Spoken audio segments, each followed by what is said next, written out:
Welcome back, everyone. My name is Brad Carrick, and I would like to welcome everyone to episode 2 of Conversations Over Cocktails. I'm here again with the Legally Vogue team, and this time we wanted to introduce everyone again, but focus a little bit more on why we're here for you. Legally Vogue's slogan is "Your success is just our style." And we talked a little bit last time about where we came from and who we are. And we wanted to say that it's not so much about us, but about you. We're here for your success.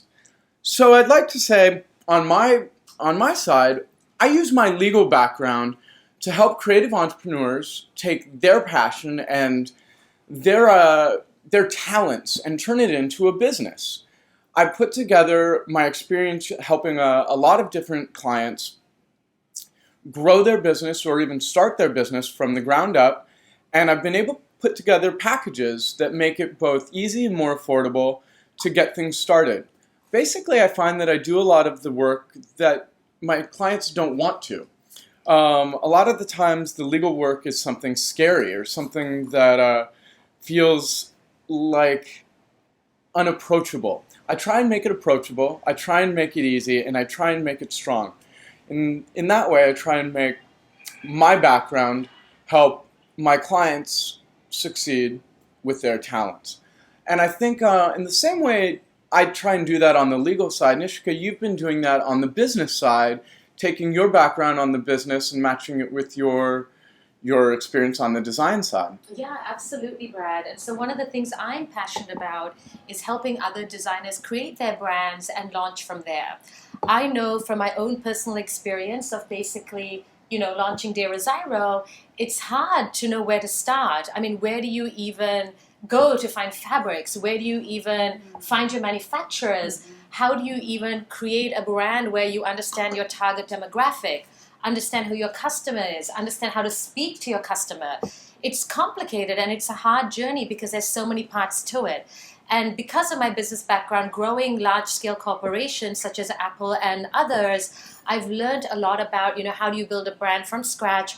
How do you take that brand to a place where you can actually create sales, generate revenue, and become a business that earns money? So it's not just a passion project, because, passion projects are fun, but hey, they don't pay the bills, right? And so it's about being able to pay the bills, create something that you can actually, have a profit turned around from and grow into a multinational global brand. Well, I think the same idea. I think we want to help people take what might otherwise be a side project and make it their main project. Mm-hmm.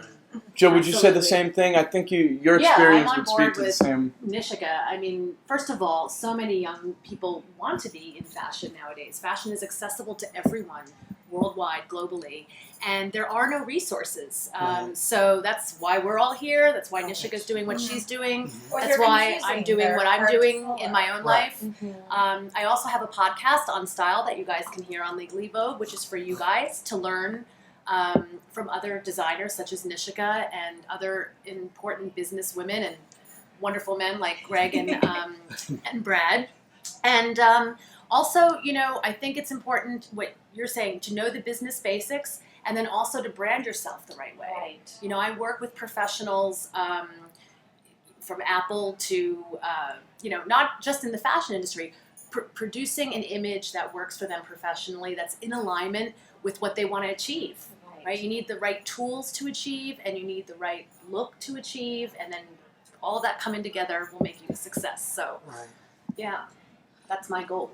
Right, and I agree with that 100% because, especially as an educator. Right? Yes. Because my background, I did teach for a while before law school, and I loved being able to take a complex concept, right? And just break it down to its most digestible element so that people can get it. Right. And watching that light go when someone really grasps the concept and you're like, yes, they're going to be able to apply it. Exactly. And, what excites me about this project, as you all know, I am a lawyer and I do this stuff on the law side, but Legally Vogue isn't a business. It's a resource. And I love that word because that's what it is. It's a resource to help you grow your business, completely complimentary. And I love writing. It's another passion of mine. I do it every day in my law practice, and I love writing articles about these issues, basically to help people get started and answer some of these questions, right? Yeah, we need to be there for everybody. And it's Right. important, I think it's important. and from my experience, I mean, I know for sure when I started my brand, this is how Brad and I met. In fact, it was because I needed that legal service, right? I needed to know how to set myself up in a way that I wouldn't be liable to someone else or fall in trouble, Sure. or when things hit the fan, and they do, because let's be realistic, it's business. I have a resource who already knows how I run my business and who can support me and back me up, which is what Brad has done for me on several occasions. Well, and I'll tell a quick, interesting story about Greg. And this is from the legal side. Wait, did we run this through legal? Yeah, this is legal itself. And this My is question, Katie. should be really interesting to our viewers too, because being a lawyer, when I started a fashion brand, I was doing all my own legal work. And it was probably one of the easier things for me to do because it was the part I had experience with. Learning the fashion stuff was the hard part. Greg came up to me and approached me and said he could take over doing some of the legal work. Right. And at first I thought, why?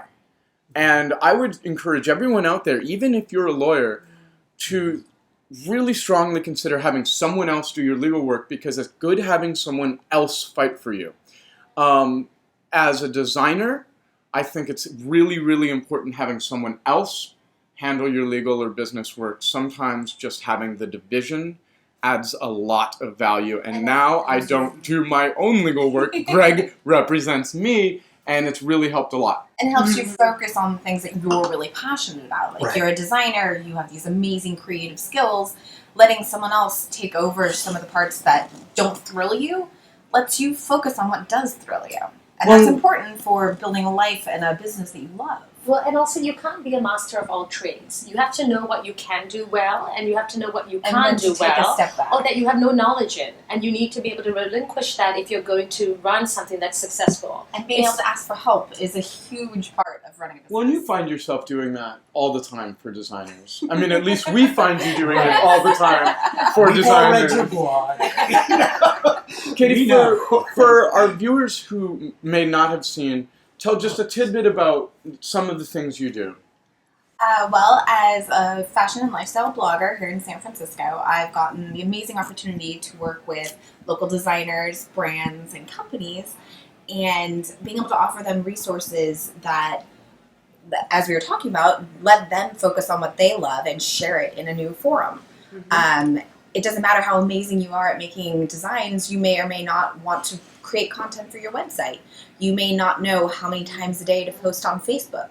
You may not realize that you need to, while you're doing the process of creating your brand, you need to make sure you can get the handles on all the social media platforms and that you reserve and buy that URL. There's these little things that when you're caught up in the business of running a business, they fall by the wayside and they can hurt you in the long run. So one of the things that I'll be doing for Legally Vogue as a fashion editor is sharing all of these different tips on social media, creating content, and helping brand yourself online.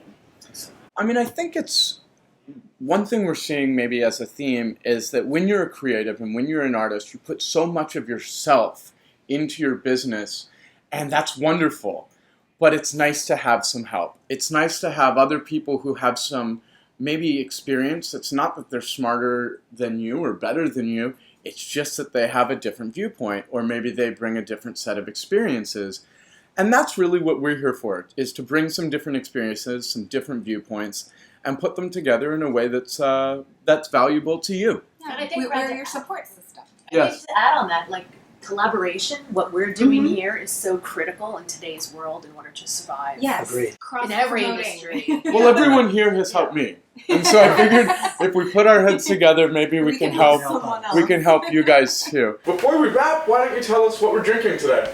Well, we are celebrating this gorgeous Saturday with a gin fizz. We've been having some gorgeous weather here in San Francisco, so we wanted something nice and refreshing.